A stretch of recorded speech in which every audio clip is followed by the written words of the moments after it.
Hi, I'm Nevin, one of the co-founders of Reserve. This video introduces Reserve overall.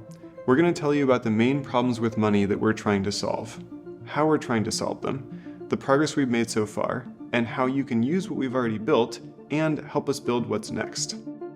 It's longer than a normal intro video because we want you to really get it.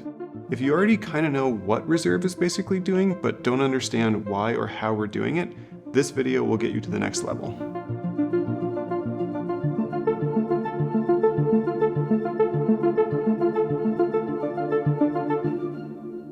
Reserve is basically a new approach to currency. If it were to fully succeed, it would be used by the majority of people in the world. Like every person, business, bank, and government would be able to make every payment, fill every savings account, and make every loan using this new approach to money. And it's meant for everybody. And it's meant for everybody because we all have the same problem, which is inflation.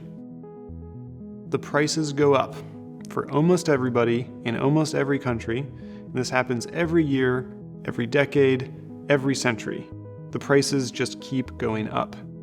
And sometimes it happens slowly, sometimes it happens alarmingly fast, and sometimes, like right now in many places, the prices go up medium fast, and that still really adds up over time.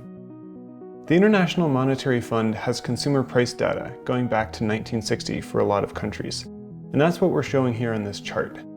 The lines that go off the top of the chart are countries where prices have gone up more than 20x. But even in the US, prices have gone up 8x in that time.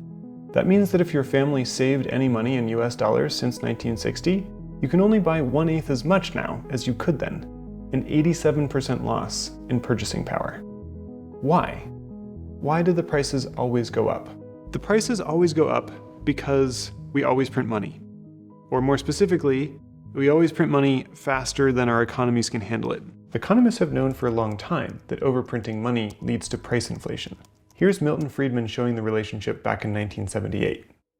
I just want to settle for once and for all the point that inflation is a monetary phenomenon. That proposition has been documented over and over again.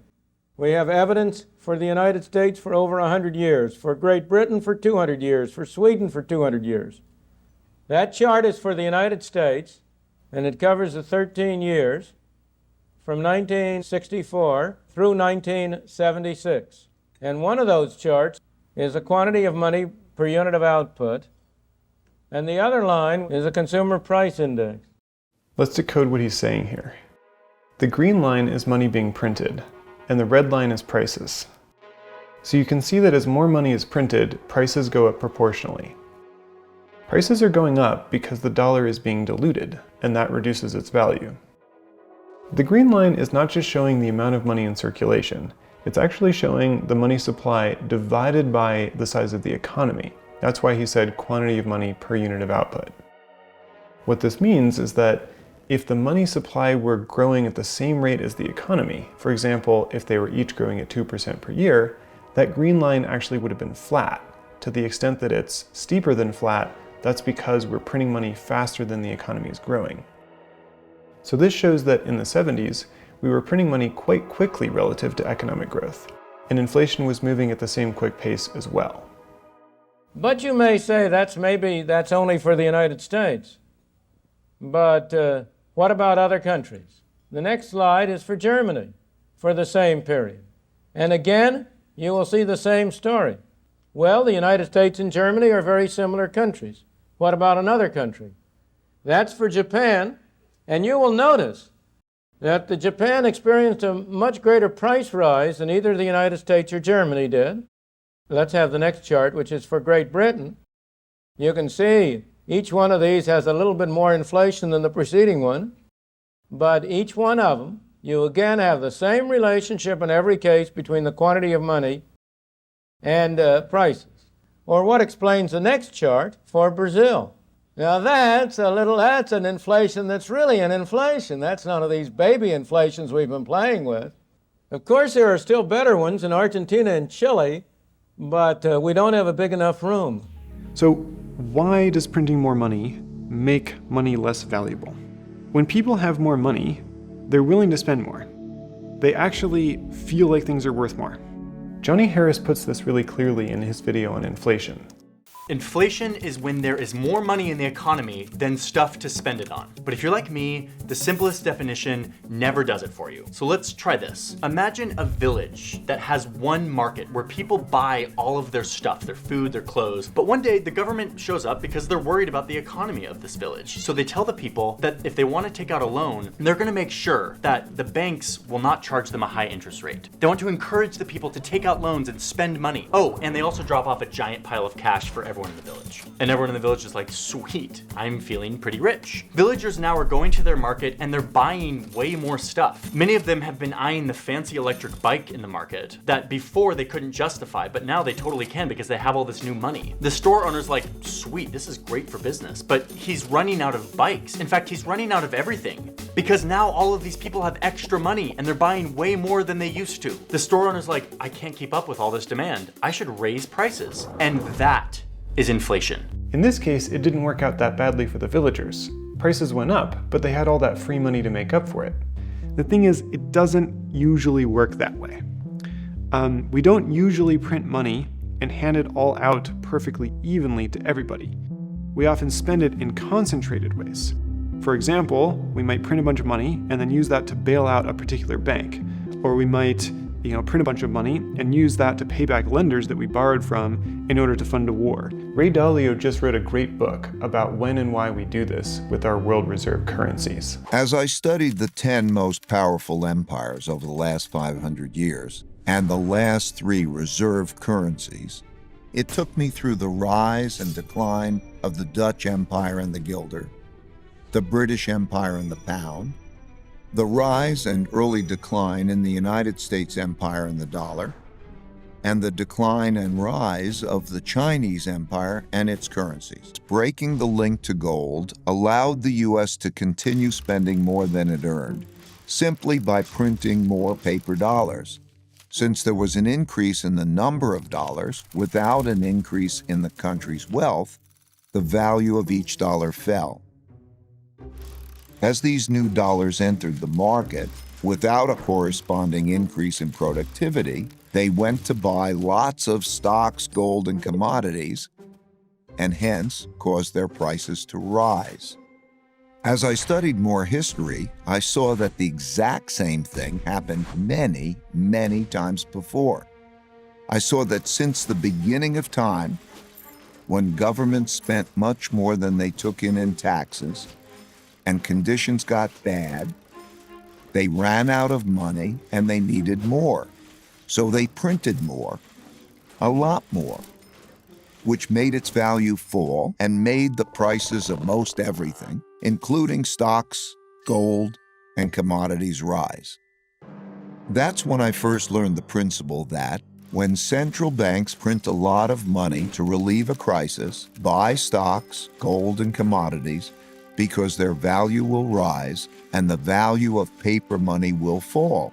This printing of money is also what happened in 2008 to relieve the mortgage-driven debt crisis, and in 2020 to relieve the pandemic-driven economic crisis, and it almost certainly will happen in the future.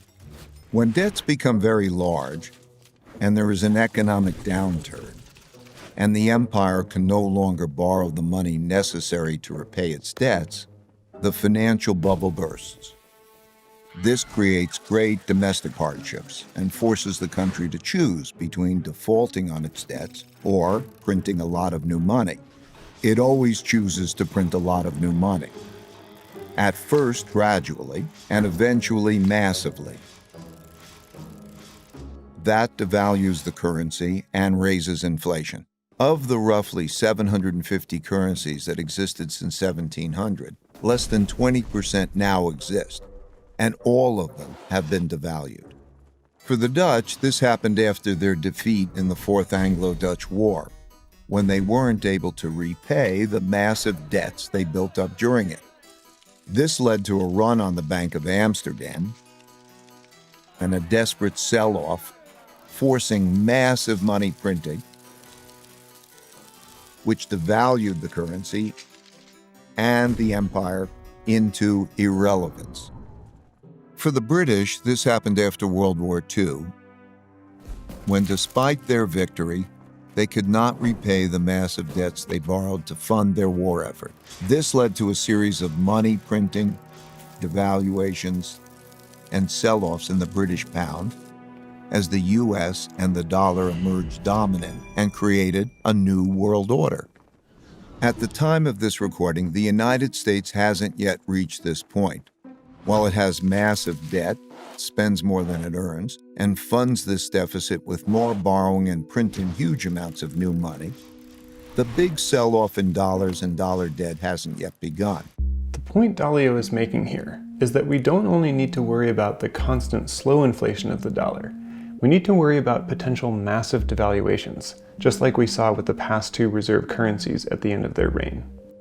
I don't really know on what timescale this could play out, but I take it seriously, and I hope that the reserve protocol can be used to create a true alternative to fiat money that doesn't have this problem. Let's review. Pretty much all fiat currencies are devaluing all the time. We're printing money faster than our economies are growing, and that extra money is being spent and driving up prices, thus devaluing the currencies themselves. This is happening a little bit all the time, and sometimes happens on a massive scale, even with world reserve currencies.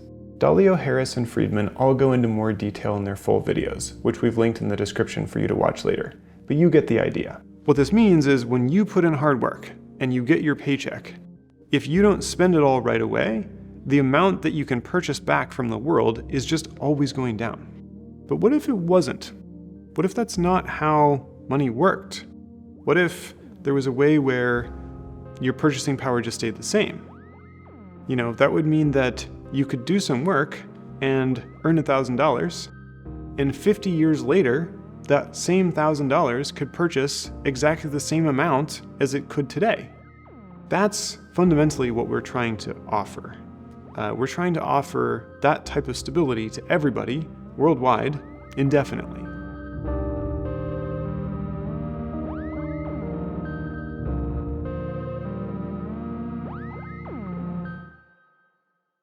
Hi, you're meeting the Reserve Project.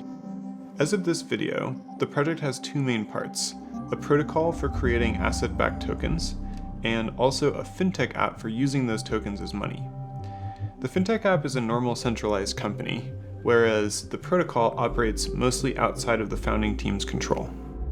We started in the San Francisco Bay Area, and now we are everywhere and anywhere, with lots of dinners and drinks, and sometimes week-long work sprints and so on.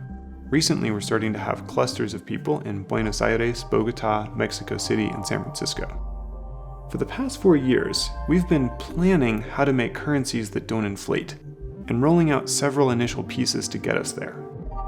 But I haven't yet addressed the big question here. Can you actually create a currency that doesn't inflate, that doesn't have this problem of price inflation? And we think that the answer is maybe yes. Here's why.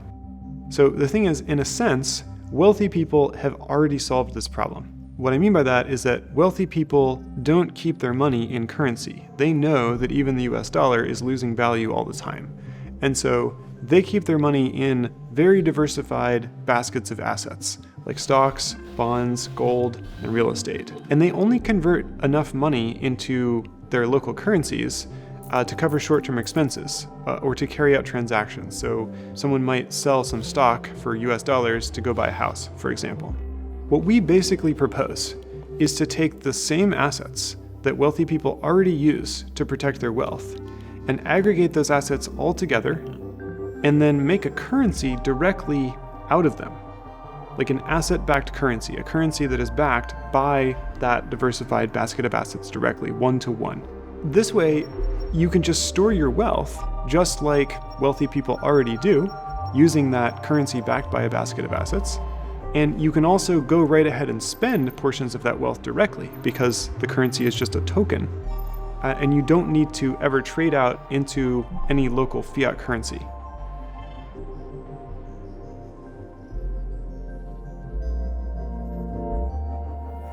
An asset-backed currency built on the Reserve Protocol is called an RToken, and it runs on smart contracts on the Ethereum blockchain. anybody can mint an RToken, which is a little bit wild. It's unlike a fiat currency where only the central bank can sort of control the creation of money. And to take that even further, you don't even need to interact with any person or business to mint one. It's all a permissionless thing that you can just do on the blockchain. But there is a catch. There's a reason why this is okay, which is that to mint an RToken, you have to deposit the entire basket of assets that backs it one-to-one. And so that means that every RToken that gets minted is backed by the appropriate basket of assets. And it also means that nobody can just create them for free. Likewise, anybody can redeem RTokens for the assets in their baskets. And you can do that 24/7 with no permission, just by sending a transaction to the smart contract. RTokens also have some other fancy features, like extra collateralization, in case any of the collateral assets encounters a technical problem, and also rules for how their baskets and other parameters can be updated. But those are pretty complicated, so I'm not going to go into it now. You can check out some of our longer videos and written documentation if you want to go deeper and understand that.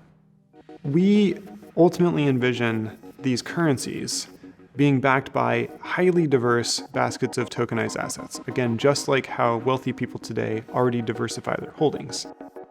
Not many financial assets are tokenized yet, but we think that they will be. For example, stocks, bonds, real estate.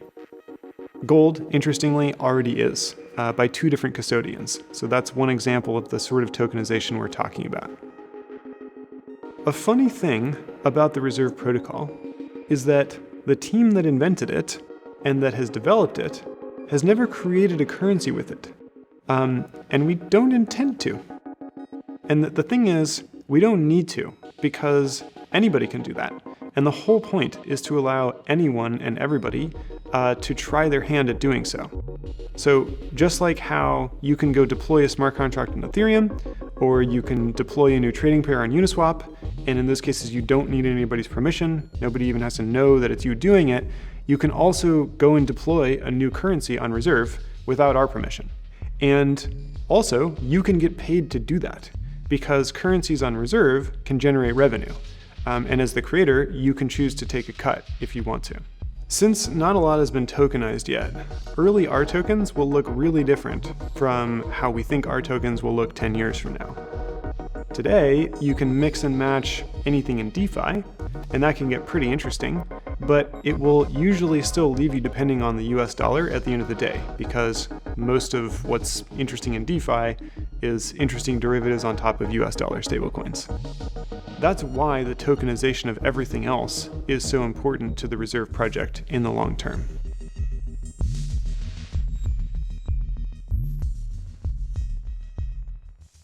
Let's say that this all works, and years from now, we have asset-backed currencies governed by functional DAOs and designed not to devalue the way that fiat currencies do. What then? Can we put these asset-backed currencies in our bank accounts? Probably not, at least not for a long time. And that is why we've also built RPay, which is a stablecoin platform where you can hold and spend RTokens. RPay became a popular way to save and spend in US dollars in Venezuela during their recent battle with hyperinflation. Luckily, their inflation rate has calmed down, but it's still pretty significant, and RPay is still widely used. At this point, there's about 27,000 merchants that accept payments with RPay, and users do about $300 million worth of transactions per month as of the making of this video. The thing is, most people around the world just use stablecoins in order to invest in other cryptocurrencies. But RPay users are getting their paychecks in stablecoins. They're saving to buy cars and paying their rent and buying their groceries and sending money to their families. We also see businesses using it to save their working capital in dollars and to move their money in and out of foreign bank accounts. This is the kind of crypto usage that we're excited about. Acá nosotros no tenemos como tal una moneda estable, entonces ¿qué necesitamos? Siempre estar convirtiendo nuestros bolívares en una divisa extranjera o en una criptomoneda para que de esa manera pierda menos su valor. Y eso ha sido lo que Reserve nos ha facilitado mucho. Lo podemos convertir en dólares, que de esa manera los podemos luego de que son dólares, aunque parezca incoherente, los volvemos a transformar en bolívares para cancelar. Esa es una realidad pues que se vive en este país. From the very start, from the very beginning, RPay was actually in looking to solve a problem for the people that their currency fell for them, and that their currency was devaluating every day, and they didn't have any other choice. And with stable currencies, they were able to do it. And with a tool that allowed them to hold and spend it, they were able to do it and give them hope that a new reality, a different reality could start with them. Pocas personas que tienen acceso a bancos internacionales y son los que tienen quizás esas cuentas accesibles para hacer transacciones a través de cel o algunas transferencias, pero los que no tienen, y acá en Venezuela es mucha la mayoría de las personas que no la tienen, pues hoy en día a través del RTokens es una buena opción de servicio para ese tipo de pago. En un principio, nosotros cuando recibíamos los pagos en bolívares, el dinero se nos diluía en las manos. Lo que teníamos hoy, ya mañana valía la mitad. Teníamos la mitad del poder adquisitivo y así no podíamos seguir ahorrando porque no íbamos a poder concretar nada. Un día llegamos a la casa de un amigo, le comentamos lo que queríamos hacer, lo que nos estaba pasando con los ahorros, y nos dice, pero ustedes no usan Reserve. Nosotros Reserve. Nos muestra la aplicación y allí comenzamos. Comenzamos a cada pago que nos caía, que se diluía en las manos, que se nos devaluaban los bolívares, bueno, íbamos guardando en Reserve y en Reserve no se devaluaba. To kind of think about the context here, imagine paying high fees to send money to your mom. Or imagine that your currency is devaluing and you can't really do anything about it.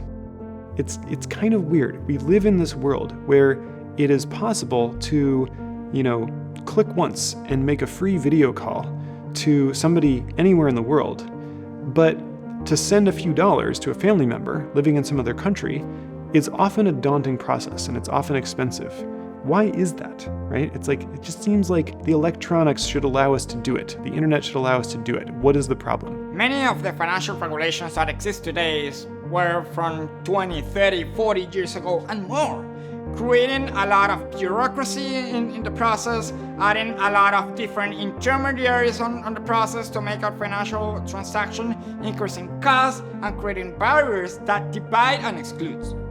And usually are the most vulnerable ones, or the ones unlucky enough to have been born in another part of the world, to be left out and to widen these inequalities. The RPay team isn't just focused on stability. They really want to provide all sorts of financial services to people everywhere in the world. Las oportunidades que tenemos con estas nuevas tecnologías son nuevas herramientas y debemos verlas, los emprendedores, los innovadores, como nuevas herramientas para solucionar problemas de una manera más conveniente que se hacía anteriormente. But rolling out RPay is not easy, and as of 2023, it's hit some roadblocks. The people in Venezuela you just heard testimonials from talked about converting between dollars and bolivars, but we've actually been forced to suspend that functionality for now. The reasons here are nuanced, but one big problem is bad actors in the crypto world.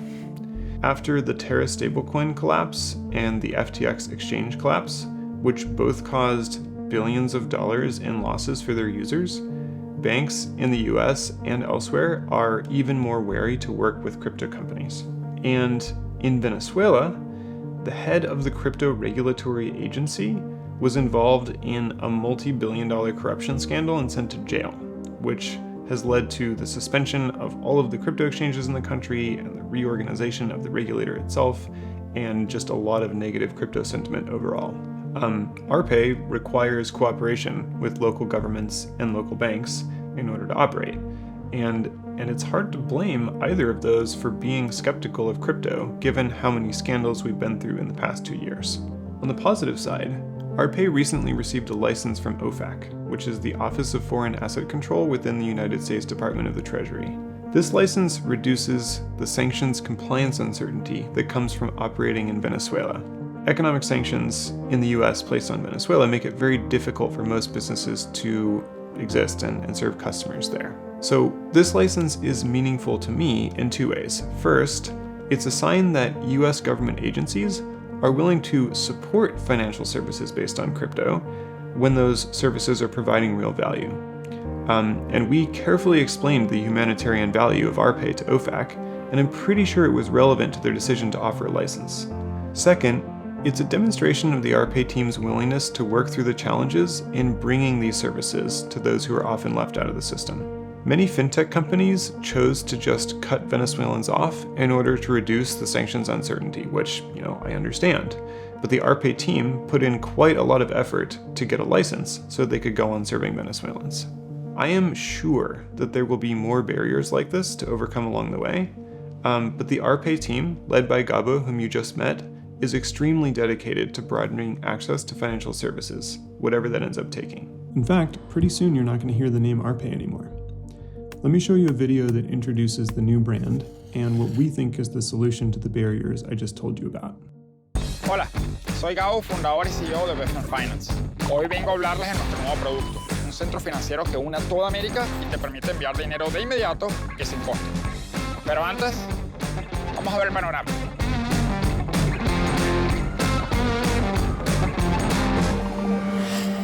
El sistema financiero está profundamente fragmentado. Es como un archipiélago. Cada país tiene sus propias reglas. La burocracia, son distintas monedas, es costoso, es confuso, es lento. Y lo peor, es excluyente. Tener acceso a servicios financieros en el mundo de hoy es tan importante como tener acceso al agua potable, al internet. Es la llave que abre las puertas al crecimiento económico de las personas y de los países. La exclusión financiera es una forma de exclusión social. Esto ocurre tanto en Latinoamérica como en los Estados Unidos, que es el país de donde más se envían remesas no solo a toda Latinoamérica, sino a todo el mundo. Y particularmente aquí, los latinos en Estados Unidos, somos una comunidad con un potencial de crecimiento enorme. Primero, solo están bancarizados un 65%. O sea, que hay un 35% de un mercado que está completamente desentendido por no hablar inglés o por no tener la documentación adecuada. Y vamos a estar claros, hay un 65% mal atendido, porque enviar dinero de forma sencilla, rápida y barata a tu país de origen desde tu banco no existe. Segundo, los latinos en Estados Unidos, en términos de Producto Interno Bruto, son la quinta economía del mundo, por encima de Inglaterra, Francia, India, Italia. No te damos nada. Y tercero, el poder de compra de los latinos ha crecido 2.4 veces más rápido que el de cualquier otra comunidad aquí en los Estados Unidos. Y todo eso con apenas 2/3 de la población bancarizada. Eso es Latino Power. Hay un problema, una necesidad que todavía no se ha logrado resolver y que no puede seguirse postergando. Ya es hora de que con nuestras capacidades tecnológicas hagamos algo al respecto. Lo que estamos lanzando va más allá de un centro financiero. Estamos lanzando una marca, una identidad, un concepto que saca lo esperado, que es audaz y que va a dar que hablar para que nos recuerden. Aquí llegó Oblicash. Una marca que le habla al joven latino de los Estados Unidos en su propio idioma y sin ser condescendiente. No es otro neobanco que viene a brindar una ayuda social, no. Queremos que la gente se sienta orgullosa de pertenecer, que diga cuando vea Oblicash, a huevo. Es una marca que habla con soltura y el sentido del humor de la cultura del internet. En Oblicash, las personas se unen a una membresía. No solo están obteniendo servicios financieros chingones, están adoptando una actitud que lo saca al montón. Esto es una marca Oblicash. Un poquito fea, sí, pero con más estilo que nadie.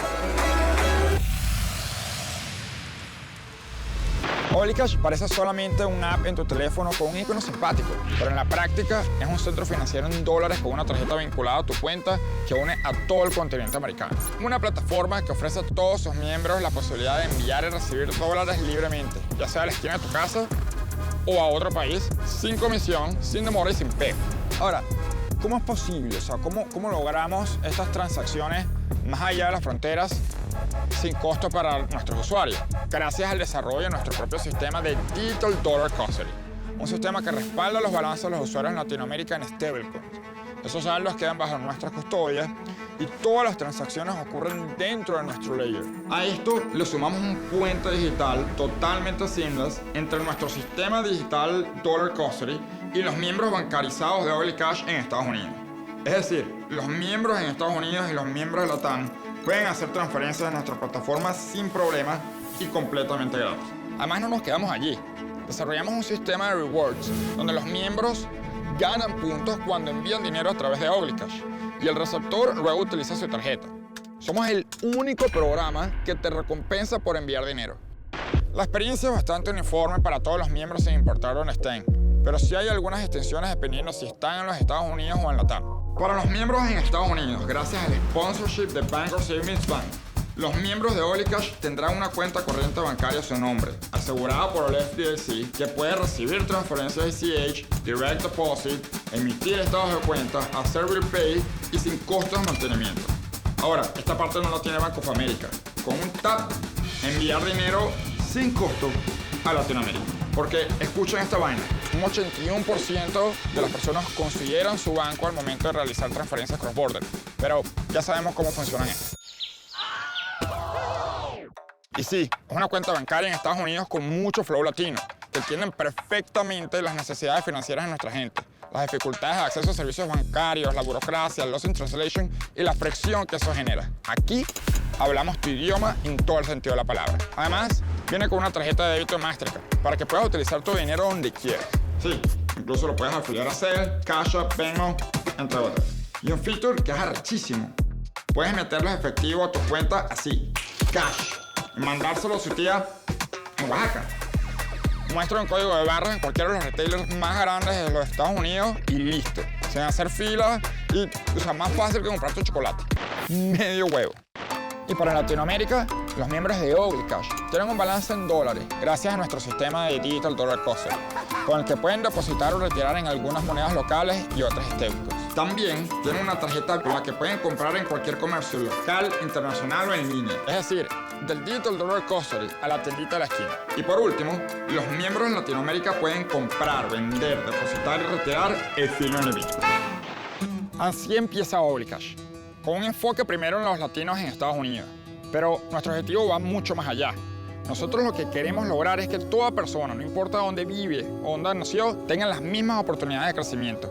Queremos cambiar la exclusión bancaria por oportunidad económica y queremos disminuir la brecha de desigualdad con más y más acceso a servicios financieros. Hoy nos falta mucho, pero ya somos una cuenta que une a toda América. Mañana, el centro financiero que une a todo el mundo. If we can scale Ugly Cash globally, everyone around the world will have access to stable currency regardless of their geographic location. And they'll also have, over time, access to more and more basic financial services that they don't necessarily have today. Crypto will actually make that easier for us to offer globally. And if Reserve's approach to asset-backed currency works, then prices just won't go up for people anymore. You'll be able to buy the same amount of food or vacations or school tuition year after year and decade after decade, and so will your grandchildren. It's a bit crazy to imagine. We ask ourselves, is it really possible to change the way that money works, the way that we're talking about? We basically think there's only one way to find out.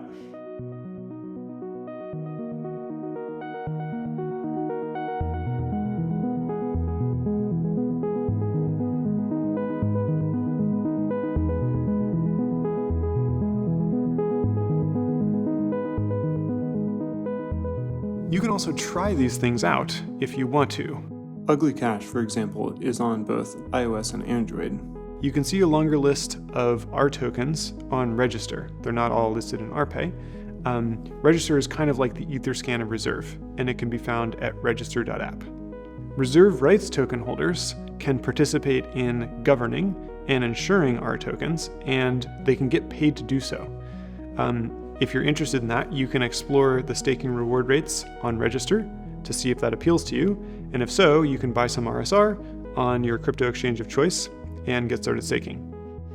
One note about that is that staking rewards are based on the demand for RTokens, so if more people decide to use RTokens over the course of time, there'll be more money to be made from staking. And then also, if you're the inventive type, you can create brand new RTokens yourself. Like I said before, anyone can do that.